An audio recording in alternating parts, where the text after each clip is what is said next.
بسم الله الرحمن الرحيم.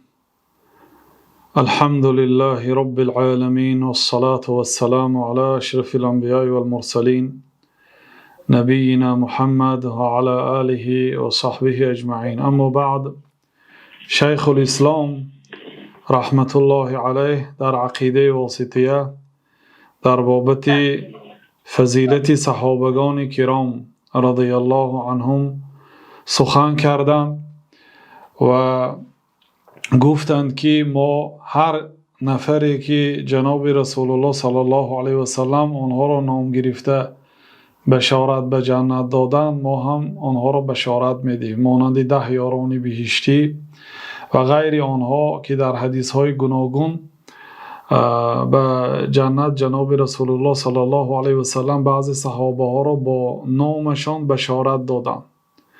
بعد از آن گفتند که و یقرون بما تواتر به النقل عن امیر المؤمنین علی بن ابی طالب رضی الله عنه و غیره من ان خیر هذه الامه بعد نبیها ابو بکر ثم عمر و یثلثون بعثمان. و اهل سنت و الجماعت اقرار میکنند که با آن نقل متواتری که از حضرت امیر مؤمنها علی ابن ابی طالب رضی الله عنه و ارضاه آمده است و از غیر علی هم آمده است که یعنی نقل متواتر است. یعنی متواتر چگونه که میدونید امت زیاد روایت کردگی هست که جمع شده دروغ گفتن آنها ناممکن است. همه اینها از جمله حضرت علی رضی الله عنه خبر دادند که خیر هذه الامه بعد نبیها ابو بکر، بهترین شخصیت این امت اسلام بعد پیغمبرش این حضرت ابو بکر است. ثم عمر، سپس حضرت عمر، و یثلثون بعثمان، سومین شخص را حضرت عثمان میدانند، و یربعون بعلی رضی الله عنه، چهارمین آنها را حضرت علی رضی الله عنه میدانند. کما دلت علیه الاثار، چگونه که حدیث ها به این دلالت کرده است. و کما اجمعت الصحابه علی تقدیم عثمان فی البیعه، چگونه که تمام صحابه ها اجماع کردند به تقدیم عثمان بر علی در بیعت. یعنی صحابه ها یگان کس خلاف نبرآمد به خلافت حضرت عثمان رضی الله عنه، بلکه همه راضی شدند. مع ان بعض اهل السنه كانوا قد اختلفوا في عثمان و علی، و بعضی از علمای اهل سنت و الجماعت اختلاف کرده بودند در مسئله عثمان و علی، کدام اینها بهتر هستند. بعد اتفاقهم على تقدیم ابی بکر و عمر، بعد اینکه ابو بکر و عمر تقدیم کردند، گفتند که واقعا بعد جناب رسول الله صلی الله علیه وسلم بهترین این امت ابو بکر است، سپس عمر است. و لیکن در مسئله عثمان و در مسئله علی اختلاف کردند، گفتند که کدام اینها بهتر باشد. بعضی علما رحمت الله علیهم، یعنی اصلا این بین صحابه ها بود، حضرت عثمان را مقدم دانستند، گفتند که فقدم قوم عثمان و سکتوا، بعضی مردم حضرت عثمان را از علی مقدم دانستند، گفتند که بعد عمر عثمان است و سکوت کردند. او ربعوا بعلی، و یک گروه اینها سیومین اینها عثمان و چهارمین اینها علی هست گفتند. و قدم قوم علی، قوم حضرت علی را مقدم دانست، گفت که حضرت علی از عثمان بهتر است. گفت و قوم توقفوا، و سیومین قوم توقف کردند، یعنی سکوت کردند. یعنی شیخ الاسلام سه قول را با دو وجهش نقل کردن برای ما. قول یکم حضرت عثمان بهتر، قول دوم حضرت علی بهتر، قوم سیوم مردم توقف کردن، گفته در مسئله عثمان و علی سخن نمی کنیم. ولکن لكن استقر امر اهل السنة على تقدیم عثمان ثم علی. این در ابتدای امر بود، لیکن سپس مقرر شد، یعنی آمده قرار گرفت خلاصه اهل سنت و الجماعت به تقدیم عثمان بر علی. یعنی در آخر به خلاصه آمدن که حضرت عثمان از حضرت علی بهتر است. و این كانت هذه المسألة مسألة عثمان و علی ليست من الأصول التي يضلل المخالف فيها عند جمهور اهل السنة. ببینید شیخ الاسلام چی میگن. اگر چنده که مسئله عثمان و علی، این مسئله یعنی بهتر دانستنی یکی اینها از اصول اهل سنت و الجماعت نیست که در این مسئله یک کس را گمراه گفته شود. مثلا یک آدم گفت که حضرت علی از حضرت عثمان بهتر است، ما نمیگوییم که به سبب همین سخنش وی گمراه شد. هر دوشم بهتر، هر دوشم میدونند که از اهل فضل هستند، فقط اول علی سپس عثمان گوید. شیخ الاسلام میگن که در نزد جمهور علما همین آدم گمراه شماریده نمیشد. لكن المسألة التي يضلل المخالف فيها مسألة الخلافه. لیکن مسئله که در آن مسئله مخالف را گمراه گفته میشه در مسئله خلافت. اگر گوید که اول علی باید خلیفه میشد سپس عثمان خلیفه میشد، گفت گمراه است الکی، برای اینکه مسئله خلافت دیگر است.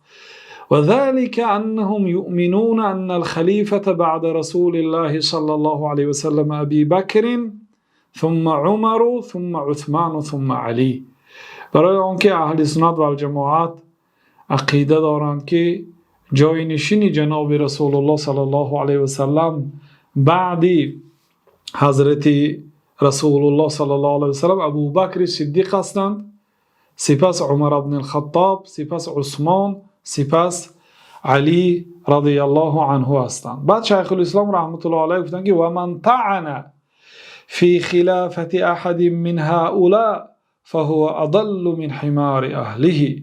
کدام انسانی که در خلافت یکی اینها طعنه زند، یعنی در خلافتش طعنه زند که باید اول علی میشد خلیفه نه ابو بکر، یا باید اول علی میشد نه عثمان، گوید طعنه زند، او از خر خانگیش هم گمراه تر است. گفتن این سخن شیخ الاسلام رحمت الله علیه است.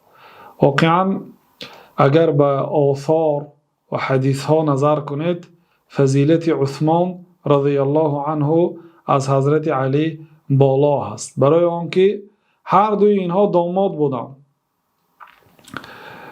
به عثمان 2 دختر دادند، به علی 1 دختر. و بله دختری که به علی دادند بهتر است از 2 دختری که حضرت عثمان رضی الله عنه خاندار شده بودند. ولی پیامبر علیه السلام گفتند که اگر وقتی که دویمین همسر عثمان از دنیا گذشت، پیامبر علیه السلام گفتند که اگر باز یک دیگر دختری می داشتم اونم به عثمان می دادم. گفتند. و حضرت ابو ایوب انصاری میگویند که من لم یقدم عثمان علی علی فقد ازرا بالمهاجرین والانصار. کدام انسانی که عثمان را بر علی مقدم نداند در حقیقت به تمام مهاجرهای و انصاری ها یعنی تحقیر آورده است. سخن حضرت ابو ایوب انصاری را که بسیار سخن بزرگ است، کسی که عثمان را اگر بر علی مقدم نداند تحقیر مهاجرین و انصار کرده است. برای چی؟ برای آنکه تمام مهاجرین و انصار، آنهایی که الله سبحانه و تعالی برای آنها ثنا گفت، اینها آمده با عثمان بیعت کردند، به پادشاهی و خلیفگی ایشان آنها دست دادند و عهد و پیمان دادند. اینا شخصیت هایی که غلط نمی کردند، یعنی عموم اینها عدل هستند. الله تعالی در سوره انفال میگوید والذین آمنوا وهاجروا وجاهدوا في سبيل الله والذین آووا ونصروا اولئک هم المؤمنون حقا لهم مغفرة ورزق کریم. آنهایی که ایمان آوردند و هجرت کردند از مکه به مدینه و جاهدوا فی سبیل الله، در راه الله جهاد کردند. والذین آووا، و آنهایی که به مهاجرین جای دادند یعنی انصاری ها، و نصروا، و نصرت دین، نصرت پیغمبر و نصرت مهاجرین کردند. اولئک هم المؤمنون حقا، اینها مؤمن های حقیقی هستند، یعنی مهاجرها و انصارها. لهم مغفره و رزق کریم، برای آنها مغفرت است و رزق کریم است، جنت است. الله سبحانه و تعالی آنها را بسیار ثناهای عظیم در حق مهاجرین و انصار کرده است. آنها حضرت عثمان را از حضرت علی مقدم دانستند. بنابراین کسی که اگر بر خلافتی که اینها طعنه زند و از خری خانگیش هم گمراه است. این بود درباره صحابه ها مختصر قول. بعد از آن شیخ الاسلام رحمت الله علیه گفتند که یحبون اهل بیت رسول الله صلی الله علیه وسلم و یتولونهم. اهل سنت و الجماعت اهل بیت رسول الله صلی الله علیه وسلم را هم دوست می‌دارند.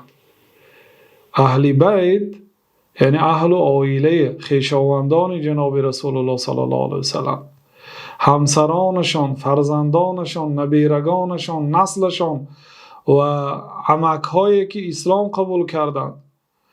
و یحفظون فیهم وصیت رسول الله صلی الله علیه وسلم، و در حق خویشاوندان جناب رسول الله صلی الله علیه وسلم وصیت پیامبر صلی الله علیه وسلم را رعایت میکنند، محافظت میکنند. هر وصیتی که پیامبر صلی الله علیه وسلم درباره خویشاوندانشان گفتند آن وصیت را اهل سنت اجرا میکنند. حیث قال یوم غدیر خوم، چون جناب رسول الله صلی الله علیه وسلم روز در غدیر خوم وقتی بازگشت از مکه از حجة الوداع بود، در آنجا گفتند که اذکرکم الله فی اهل بیتی، اذکرکم الله فی اهل بیتی، من شما را نسبت اهل بیتم خاطر رسان میکنم، یعنی بعد من خویشاوندان مرا احترام کنید.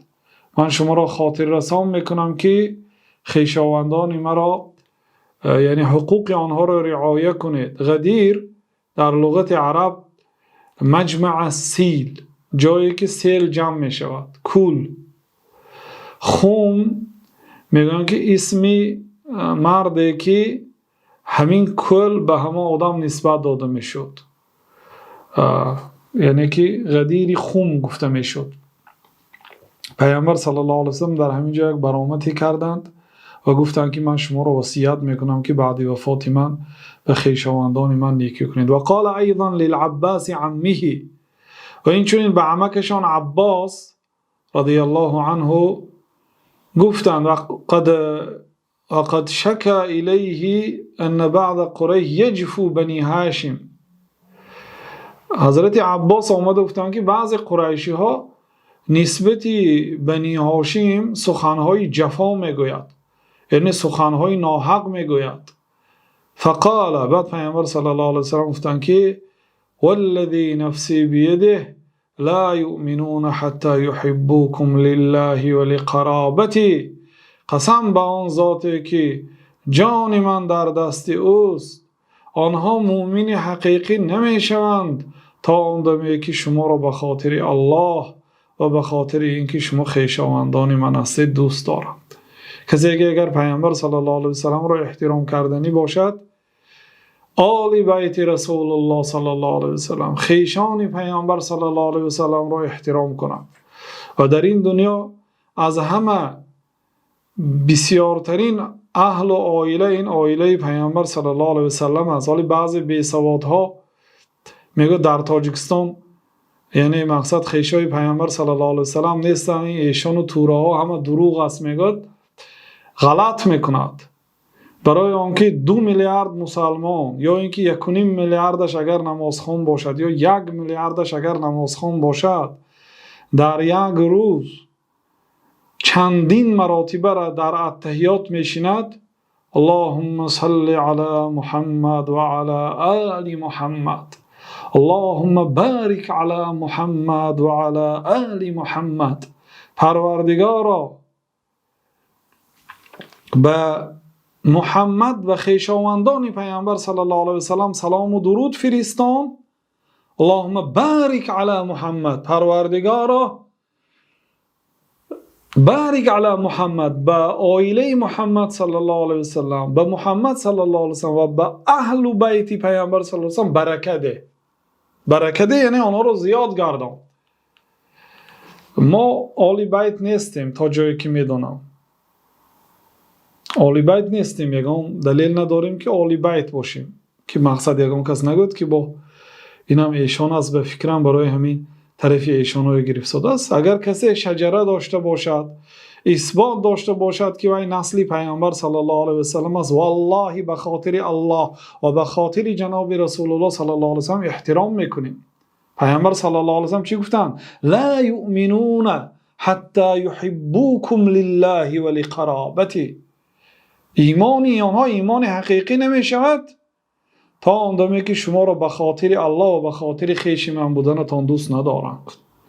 بنابراین بعضی علما استادانمون پرسیده میشدن از بعضی فاسقهای اهل بیت، مسلمان است ولی فاسق است، از اهل بیت پیامبر صلی الله علیه و سلم است. میگفتم به هر حال نصیحت کردن، امر معروف نهی منکر کردن آنها واجب است، ولی احترام آنها هم واجب است، برای آنکه آنها خویشاوندان پیامبر صلی الله علیه و سلم است. بله، در دین مقدس اسلام یعنی که انسان از روی تقوا در نزد پروردگار قدر و قیمت دارد. انما اکرمکم ان اکرمکم عند الله اتقاکم. الله تعالی میگوید که البته مکرمترین شما در نزد الله تعالی با تقوادارترین شما. بله، شما با تقوا شوید، شما به خاطر الله آنها را احترام کنید، قدر شما از آنها بلند است، از خویشاوندان پیامبر صلی الله علیه و سلم که طبق سنت بابایشان عمل نمی کنند، جناب رسول الله صلی الله علیه و سلم را پیروی نمی کنند، قدر شما بلند است وقتی که شما به سنت پیامبر صلی الله علیه و سلم احترام میگذارید و به سنت پیامبر صلی الله علیه و سلم عمل میکنید و حدیث های جناب رسول الله صلی الله علیه و سلم را حفظ میکنید و آن را به مردم پهن میکنید و این چنین به خاطر الله و رسول الله خویشاوندان پیامبر صلی الله علیه و سلم را دوست میدارید و آنها را نصیحت میکنید، آنها را دعوت به سنت پیامبر صلی الله علیه و سلم میکنید، شما بهتر هستید از آنها. لیکن طعنه زدن و آنها را تحقیر کردن این عملی خوب نیست. و این چنین پیامبر صلی الله علیه و سلم گفتند که وقال ان الله اصطفى بني اسماعیل و اصطفى من بني اسماعیل کنانته و اصطفى من کنانه قریشا و اصطفى من قریش بني هاشم و اصطفانی من بني هاشم. ببینید پیامبر علیه السلام چی گفتند؟ الله تعالی فرزندان اسماعیل را اختیار کرد. ببینید حضرت ابراهیم دو پسر داشتند، یکی اسماعیل که از هاجر بود، مادرش هاجر است، دیگری اسحاق که مادرش سارا است. سارا هاجر را به حضرت ابراهیم تحفه کرده بود. وقتی که به مصر در آمدند، پادشاه مصر همین خیلی عادت داشت که کسی زنش زیبا باشد غصباً کشیده می گرفت. بعد حضرت ابراهیم وقتی که پرسیدن که این کی است، گفتن خواهرم. نه گفتن که همسرم، مقصد خواهرم، گفتن منظور خواهر اسلامی هم گفتن. دروغ نبود این، لیکن این دروغ شماریده روزی قیامت شرم داشتن به شفاعت روان. و با وجود این که همسرم نیو خواهرم گفتن، پادشاه خواست غصب کند، ولیکن سارا هم زنی با تقوا و صالحه بود، چخیلی که پیامبر صلی الله علیه و سلم احفظ الله یحفظک گفتن، الله تعالی رو محافظت کن، الله تعالی تو رو محافظت میکنه. کسی حدود الله تعالی رو محافظت کند، فرمانهای پروردگار عالم را اجرا کند، از من کرده های الله تعالی خودداری کند، الله تعالی او را محافظت میکند. و پادشاه وقتی که به سوی سارا نزدیک شدن میخواست، به زمین غوطه میزد تا زانوش. 3 مراتبه همین خیل حرکت کرد، 3 مراتبه به زمین غوطه زد. بعد گفت که دعا کن که الله تعالی ما را از این حالت بیرون برارد. من وعده میدهم که به تو غیر از نیکی دیگر نشان داده نمی کنم. بعد وقتی که دعا کردن، هاجر را تحفه کرد. هاجر یک دخترچه کنیزک بود، از آن پادشاه بود. به سارا تحفه کرد، گفت که این دخترچه یعنی خدمتگار تو شود بگذار. تو یک زنی صالحه بودی، مقصد همین دختر خدمتی تو کند. وقتی که دختر به سن کمال رسید و حضرت سارا که فرزند نداشتند، ابراهیم علیه السلام هم به سن 86 سالگی رسیده بودند. بعد ناامید شد که مقصد اکنون من فرزنددار نمیشم، بگذار اکنون شوهرم از دیگر زن باشدم خیلی فرزنددار شود. گفته گذشت کرد و هاجر را داد. وقتی که ابراهیم علیه السلام از هاجر فرزنددار شدن، رشک کرد سارا. گفت که دست و پاهای همی کودک میکنم. ببینید از زنی با تقوایی که اگر دعا کنه در حال دعاش قبول میشد، از رشک چی میگد؟ دست و پاهاشو سراش کنده میپرتون می کودک. و حضرت ابراهیم گرفته به مکه برده موندن از ظلم ظالم که با نکشد آخر. برای آنکه رشک زنها به ظلم و کفر هم برده میرساند. حضرت علی گفتن که غیرت النساء کفر و غیرت الرجال دین. غیرت مردها دین است، رشک مردها دین است. برای آنکه کسی که رشک ندارد دیوث است. این از دینداری انسان است که انسان رشک دارد. پیامبر صلی الله علیه و سلم میگه اتعجبون من غیرت سعد، شما مگر از رشک سعد ابن عباده در حیرت ماندید؟ والله لانا اغیر من سعد، قسم به نام الله تعالی که من از سعد دیده به غیرت تر هستم، صاحب رشک بزرگ هستم. والله اغیر منی، الله تعالی از من دیده رشکش بزرگتر است. بعد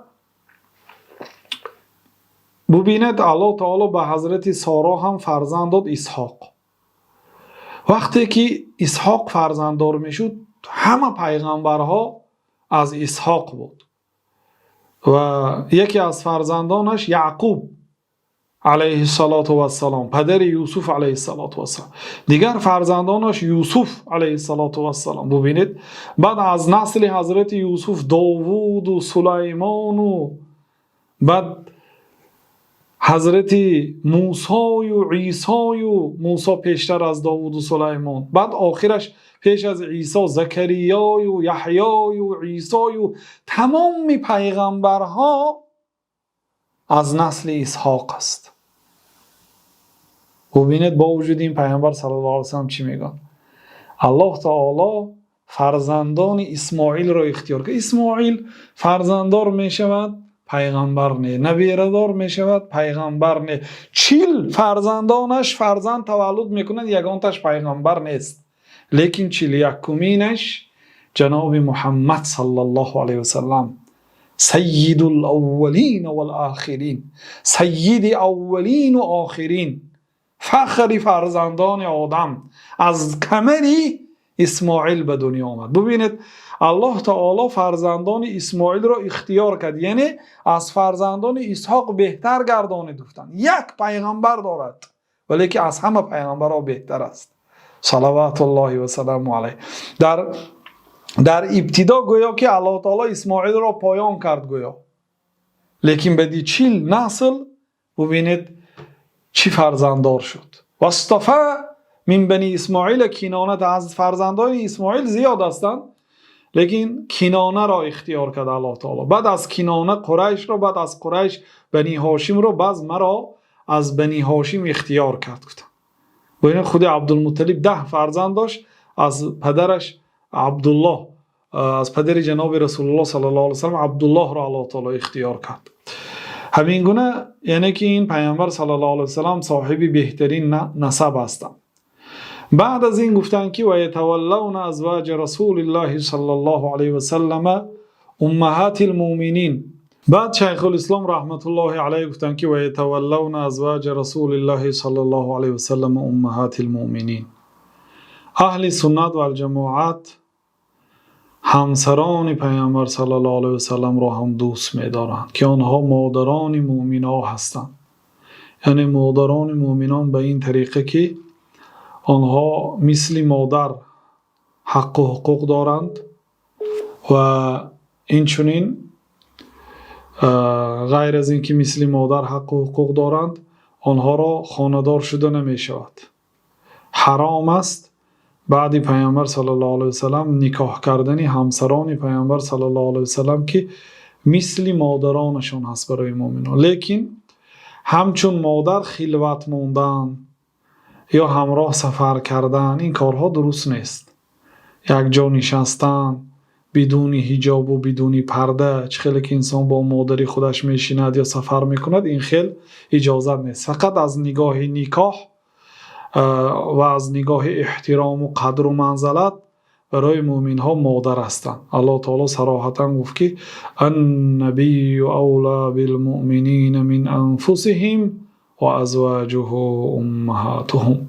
پیغمبر برای مؤمن ها از نفس هایشان دیده اولاتر است و همسرانش مادران مؤمنان هستند. و یقرون بانهن ازواجه فی الاخره. ببینید و اهل سنت و الجماعت اقرار می شوند که زنهای پیامبر صلی الله علیه و سلم در آخرت همراه پیامبر صلی الله علیه و سلم هستند. یعنی که زنهای پیامبر صلی الله علیه و سلم در کجا هستند؟ در جنت هستند. حتی ابن حزم ظاهری رحمت الله علیه میگفت که زنهای پیامبر صلی الله علیه و سلم مرتبهش از ابراهیم خلیل الله هم بهتر است میگفتند.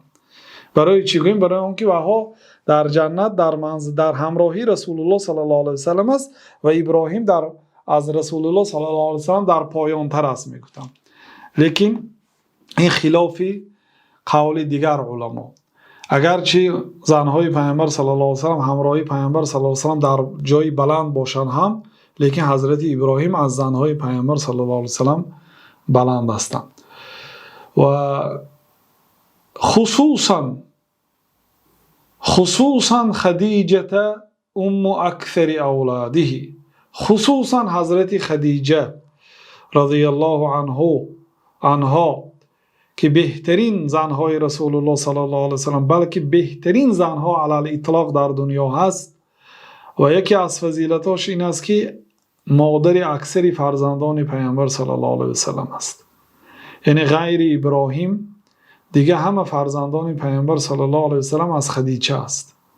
و اول من آمن به و عاضده علی امره. اولین شخصیتی که علی الاطلاق دین مقدس اسلام را قبول کرد. از مردها هم از زنها هم اولین شخصی که دین مقدس اسلام را به یگان چون و چرا، به یگان فکر و خیال با برابر شنیدنش قبول کرد این حضرت خدیجه است. و عاضده علی امره. پیامبر صلی الله علیه و سلم در این دین اسلام یاری داد. با پول، با مال، با آبرویش و با دلبرداریش و با خدمتش و با اذیت ندادنش، با غم ندادنش پیامبر صلی الله علیه و سلم رو چنان احترام میکرد که در دنیا یگان زن مثل خدیجه شوهرش رو احترام نکرده است. و کان لها منه المنزله العالیه. بنابراین در نزد پیامبر صلی الله علیه و سلم منزله عالی داشت، قدری بلند داشت. بعد از آن و الصدیقه بنت الصدیق التي قال فيها النبي صلى الله عليه وسلم فضل عائشة على النساء كفضل الثريد على سائر الطعام. بعد از آن صدیقه دختر صدیق که پیامبر صلی الله علیه و سلم در حقش گفتن که فضیلت عایشه بر باقی مانده زنها، یعنی از عایشه 4 زن بهتر است: خدیجه، فاطمه، آسیه و مریم. و در پنجمینش گفتن که این 4 زنها زنهای مکمل است، همه جهته است. بعد گفتن که و فضل عایشه بر باقی مانده زنها غیر این 4 نفر بر دیگر زنها مانندی ثرید بر دیگر طعام ها. ثرید نان و گوشت، یعنی بهترین طعام میگن نان است، نانی گندمین است. نانی گندمینی که سبوسش از آردهش جدا نشدگی هست. در آسیا شده است. تا زمان پیامبر صلی الله علیه وسلم مردم ایلک نداشتند، ایلک نمی کردند، یعنی سبوسی آرد را جدا نمی کردند. در آن بسیار فایده های عظیم است. کتاب های طب بگیرید خوانید. بنابراین تا هازا حتی دولت های اروپا هم همین گونه آرد داشتند. ناناش قیمت، خواه جوین باشد خواه گندمین باشد، یعنی سبوسش جدا نکردگی. این آرد فایده ناک است و با این نان کردن، این نان فایده ناک است. نان گندمین یا جوینی که پوسلاخش جدا نشدگی است. و این آردهای درجه بلند، درجه های عالی، اینها مرتبهش پست است. بله اینها در سفیدی بلند هستند، در رنگ و روح شروع هستند، لیکن در طعم و در مزه و در فایده پست هستند. بهترین طعام گفتن نان گندمین و بهترین ایدام یعنی خوریش، چیزی که با آن نان را خورده میشد. نان با قیماق، با شیر، با شکر، با چای، با کارتاشکه، با هرچی با سیر میخورن مردم. لیکن بهترین ایدام گوشت است گفتن. یعنی نان با گوشت میخورید، علال خصوص گوشت گوسفند. بعد پیامبر صلی الله علیه و سلم گفتن که فضیلت عایشه بر دیگر زنها مانند طعام ثرید بر دیگر طعام ها. یعنی البته نان و گوشت، خواه مثلا تندور کباب باشد، خواه مثلا کباب باشد، با نان بهتر است از تشپیره و توپه و اوگرای و دیگر. بنابراین پیامبر صلی الله علیه و سلم به فهم مردم ساده تر کرده با طعام فضیلت حضرت عایشه را بیان کردند. و همسران پیامبر صلی الله علیه و سلم 11 نفر بودند که پیامبر صلی الله علیه و سلم آنها را خانه‌دار شدند. اولین آنها حضرت خدیجه بنت خویلد و بهترین آنها، بعد از آن سوده بنت زمعه، بعد از آن عایشه بنت ابوبکر رضی الله عنه. عایشه رضی الله عنها دختر بودند. یگانه زنی که پیامبر صلی الله علیه و سلم دختر خانه‌دار شدند این حضرت عایشه است. و لا شک انها افقه نسائه صلوات الله و سلام علیه. حضرت عایشه فقیه ترین زنهای پیامبر صلی الله علیه و سلم و فقیه ترین زنهای امت. حتی کبار صحابه ها در یگان مسئله اگر برایشان نافهما شود به فتوای حضرت عایشه رضی الله عنها برمیگشتند. مفتی بودند رضی الله عنها و ارضاها. بعد از آن حفصه بنت عمر ابن الخطاب، حفصه دختری عمر ابن الخطاب. بعد از آن پنجمینش زینب بنت خزیمه رضی الله عنها، لیکن کم خانه‌داری کردند، وفات کرد. زینب بنت خزیمه از دنیا گذشت. ام سلمه که در صحبت گذشته نامش گرفتیم. زینب بنت جحش که با نص قرآن الله تعالی نکاح کرده ماندگی هست. و جویریه بنت حارث، این کس 8مین زنی پیامبر صلی الله علیه و سلم. بعد از آن صفیه بنت حیی، بعد از آن میمونه ام حبیبه یعنی دختر ابو سفیان. بعد از آن آخرینش میمونه بنت حارث خاله عبدالله ابن عباس رضی الله عنهما. الله تعالی از همه ایشان راضی باشد. بعد شیخ الاسلام گفتن که و یتبرؤون من طریقه الروافض، اهل سنت و الجماعت از راه و روش رافضی ها بیزار هستند، براءت میگویند. یعنی ما پاک هستیم از آنها، ما همراهی آنها نیستیم، ما از آنها پاک هستیم، آنها از ما پاک هستند، ما از آنها بیزار هستیم. میگم از طریقه رافضی ها، الذين یبغضون الصحابه و یسبونهم، آنهایی که صحابه های پیامبر صلی الله علیه و سلم رو بد میبینند و حقارت میکنند، دشنام میکنند.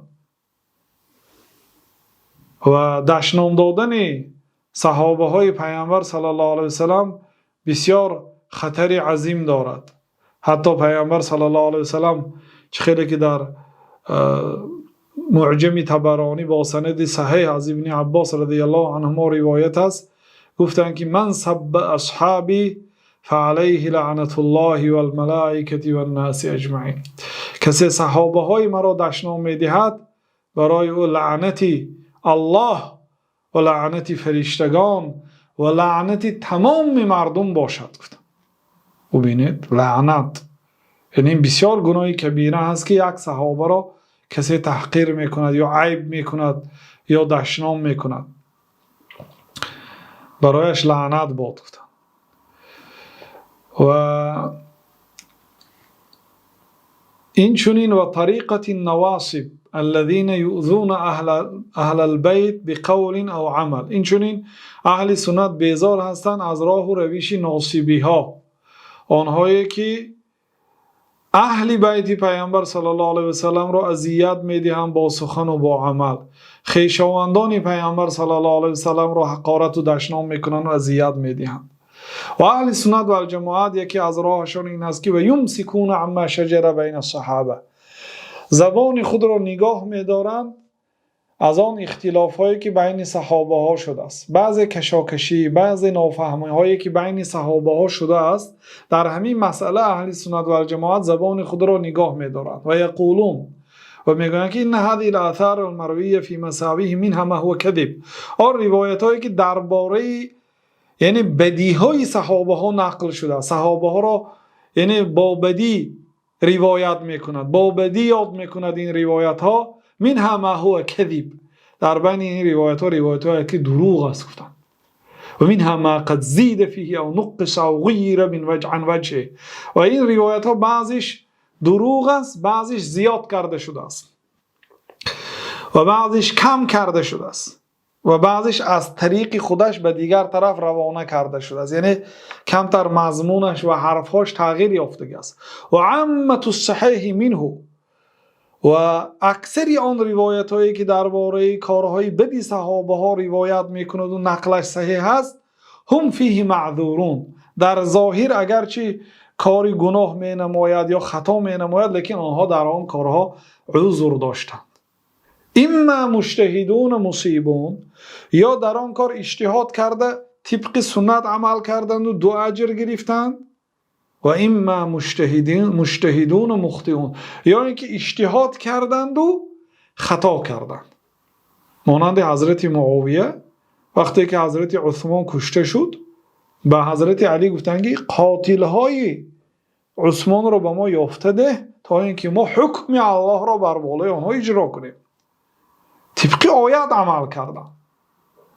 ما میخواهیم قصاص گیریم، ما اولیای عثمان هستیم، خیش و تبارهای عثمان هستیم، کسی عثمان به قتل رسانید اونهای باید یاوی تو مقصد امیر مسلمان ها هستی و ما قصاص گیریم، ما خویشاوندانش هستیم. یعنی معاویه مجتهد بود و دلیل داشت، طبق قرآن عمل کرد. حضرت علی رضی الله عنه ضد این نبودن، ولی گفتن که کمتر به صبر دعوت کردن. گفتن شما صبر کنید، من امروز امیر مومنین ها شدم، مقصد تا یک استوار شدن دولت، مستحکم شدن خلافت برای من مهلت دهید، من به شما وعده میدهم که قاتلان حضرت عثمان را میآورم و آنها حکم خود را میگیرند. حضرت علی با حکمت کار کردند و حضرت علی یعنی حق بودند و حضرت معاویه هم یعنی اجتهاد کردند و در اجتهادشان یعنی اگر خطا کرده باشند 2 ثواب میگیرن، اگر درست کرد 1 ثواب میگیرن، اگر درست اجتهاد کرده باشند 1 دو ثواب میگیرند. یعنی در دو حالت آنها هم معذور هم مأجور هستند، اجر میگیرند. و هم مع ذلك لا يعتقدون ان كل واحد من الصحابه معصوم. لیکن اهل سنت و الجماعت با وجود این بزرگداشت ها یگان نفری صحابه ها را معصوم نمیدانند. نمیگن که معصوم عن کبائر الاثم و صغائره. یگان نفری صحابه ها از گناه کبیره و صغیره معصوم است نمیگویند. بل تجوز علیهم الذنوب فی الجمله. بلکه میگویند که از آنها هم گناه صادر شدنش ممکن، یعنی آنها معصوم نیستند. ولهم من السوابق والفضائل ما یوجب مغفرت ما یصدر منهم این صدر. ببینید، لیکن صحابه ها یک افضلیت دارند، سابقیت دارند. آنها اول شده به اسلام در آمدند. خیلی که ابن مسعود میگه که کنت سادس الاسلام، من ششمین مسلمان ها بودم. خیلی که حضرت سعد میگن که و کان اول من رمى فی سبیل الله، اولین آدمی که در راه الله تیر پرانده است. یا آدم از جاش میخزد و به نماینده حضرت عمر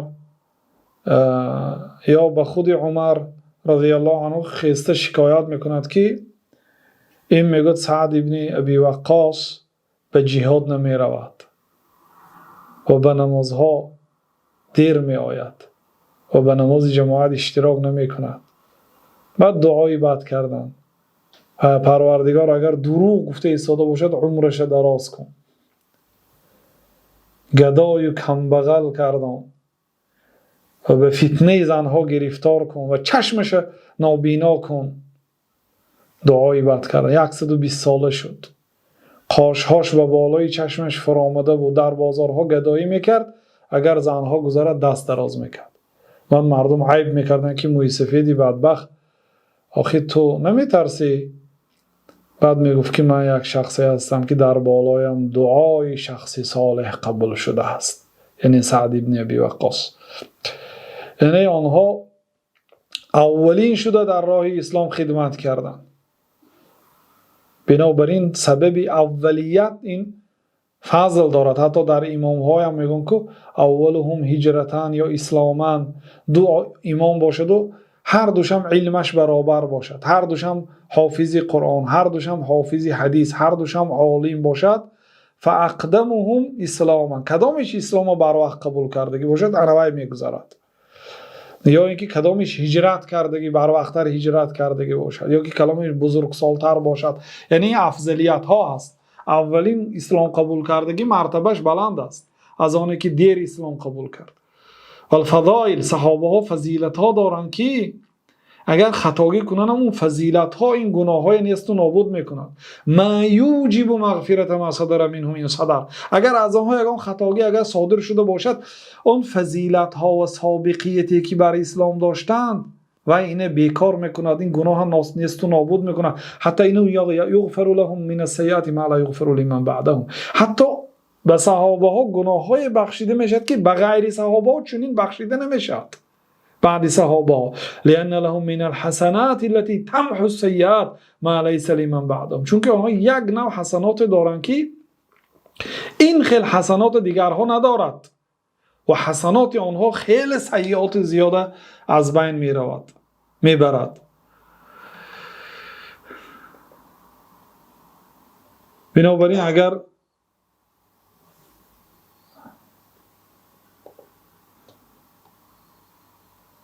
بعد شیخ الاسلام رحمت الله علیه گفتن که وقد ثبت بقول رسول الله صلی الله علیه و سلم انهم خیر القرون. در حقیقت ثابت است که به قول جناب رسول الله صلی الله علیه و سلم آنها بهترین قرنها هستند. و ان المد من احدهم اذا تصدق به كان افضل من جبل احد ذهبا ممن بعدهم. و البته یک کف صدقه صحابه ها از صدقه دیگرها مثل کوی احد طلا باشدم، نصف کف یا یک کف صحابه ها بهتر است. ثم اذا كان قد صدر عن احدهم ذنب، رفت و از یگان صحابه یگان گناه صادر شده باشدم، فیکون قد تاب منه، یا از همون گناه توبه کردگی هستند. او اتی بحسنات تمحو، یا یک کارهای خیر کردن که محو کرد اون کاری گناهی کرده اشان را. ببینید یک زن در زمان رسول الله صلی الله علیه و سلم، خیلی که عمران ابن حسین رضی الله عنه روایت میکند، از قبیله جهینه بود، از زنا حامله دار بود. و نزد پیامبر صلی الله علیه و سلم آمده گفت که یا رسول الله انی اصبت حدا فطهرنی، یا رسول الله من یا حدی از حدود الله تعالی را پایمال کردم، مرا پاک کن، مرا پاک کنید، یعنی حد را زنید، مرا سنگسال کنید تا اینکه من از این گناه پاک شوم. بعد پیامبر صلی الله علیه و سلم چند مرتبه گردانیدند. وقتی که معین شد که در حقیقت زنا کرده است و حامله از زنا هست، بعد به خویشاوندانش گفتند که احسن الیها، به این زن نیکی کنید، فاذا وضعت فاتینی بها، وقتی که کودکش تولد کرده می شود بعد بیارید به نزد من. ففعل فامر بها نبی الله صلی الله علیه و سلم فشکت علیها ثيابها. بعد وقتی که آوردند، پیامبر صلی الله علیه و سلم امر کردن لباسهایش را به او پیچانیده شد تا اینکه در وقتی سنگسال لباسهاش گشاده شده عورتش به دیگرها معلوم نگردد. بعد فروجیمت، سنگسال کرده شد. وقتی که سنگسال کرده شد و وفات کرد، پیامبر صلی الله علیه و سلم برایش نماز جنازه خواند. بعد حضرت عمر از این کار ناراضی شد، گفت که تصلی علیها یا نبی الله و قد زنت، یا رسول الله شما به این زن نماز جنازه میخوانید حالان که این زیناکار است. حضرت عمر بسیار در امر الله تعالی وقاف بودن، وقتی که الله تعالی نکن گفت می ایستادن، از گناه دور بودن. بنابراین پیامبر صلی الله علیه و سلم میگه ای عمر، قسم به نام الله اگر تو را شیطان در یک کوچه بیند با دیگر کوچه میرود.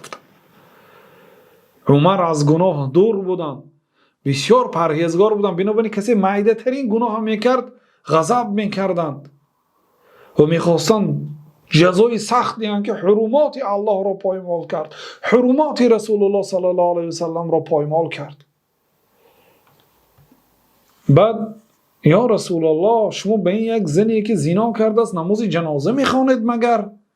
گفته غضب کرد. بعد پیامبر صلی الله علیه و سلم گفتند که لقد تابت توبة لو قسمت على اهل المدینه لوسعتهم. یک نمود توبه کرد که گفتن اگر توبه اینه به گناه های اهل مدینه تقسیم کنیم به گناه های اهل مدینه میرسد. یک نوع توبه کرد که توبهش اگر به گناه اهل مدینه چقدر گناه کرده باشن تمام انسانهاش به گناه های آنها این توبه تقسیم کنیم برای آنها وسیعگی میکرد، یعنی رسیده اضافگی میکرد. چخیلی که در سنن کبرا با این لفظ آمده است و در صحیح مسلم آمده است اصل حدیث. او غفر له بفضل سابقته، یا رفت و اگر یگان صحابه یگان گناه کند به سبب سابقتش بخشیده میشد، به سبب اون که بر وقت اسلام قبول کرده است. او بشفاعت محمد صلی الله علیه و سلم، یا اینکه به شفاعت جناب رسول الله صلی الله علیه و سلم بخشیده میشد که الذی هم احق الناس بشفاعته، صحابه ها سزاوارترین مردم به شفاعت پیامبر صلی الله علیه و سلم هستند. از همه شخصیت های سزاوار به شفاعت جناب رسول الله صلی الله علیه و سلم این صحابگان هستند. او ابتلی ببلاء فی الدنیا کفر به عنه، یا اینکه در دنیا به یگان بلا گرفتار میشن، یگان گناه مقصد یگان کسل میشن یا یگان مصیبت به سرشان میرسه، یگان بلا میآید و به سبب آن بلا گناهشان کفاره کرده شده است. فاذا كان هذا في الذنوب المحققه، این اگر رفت و در آنها در حقیقت گناه صادر شده باشد، این عذرهایی که در بالا گفتیم. فکیف بالامور التي كانوا فيها مجتهدین، پس چی باشد در آن کارهایی که در آن کارها مجتهد بودند، اجتهاد کردند و خطا کردند که ثواب میگیرند. این اصابوا فلهم اجران، اگر طبق سنت عمل کرده باشند در اجتهادشان 2 اجر میگیرند. و این اخطاوا فلهم اجر واحد، اگر آنها خطا کرده باشند 1 اجر میگیرند. و الخطا مغفور لهم، خطاگی آنها برای آنها مغفرت شده است. ثم القدر الذي ينكر من فعل بعضهم قلیل نظر، ثانی آن بعضی عملهایی که از بعضی صحابه ها صادر شده آن منکر است، یعنی خطا است، نظر بسیار کم است، معیده هست، مغمور فی جنب فضائل القوم و محاسنهم، در نزد فضیلت قوم و محاسن قوم، یعنی در نزد کارهای خیرشان غوطه میزند، غرق میشود این یک گناه. من الایمان بالله و رسوله، اون ایمانی به الله و رسولش که آنها داشتند که به ایمان در قلب میشد. بنابراین بعضی علما گفتن مانند ابوبکر ابن عیاش رضی الله عنه، ما سبقنا ابوبکر بکثیر صلاة ولا صیام ولكن شیء وقر فی قلبه، ابوبکر ما رو با بسیار نماز خواندن و با بسیار روزه داشتن پیش نگذشت، لیکن به چیزی که در قلب داشت، یعنی با ایمان. ایمان انسان در قلبش است، لیکن بین فرق ایمان یک مرد و یک مرد دیگر بین زمین و آسمان است.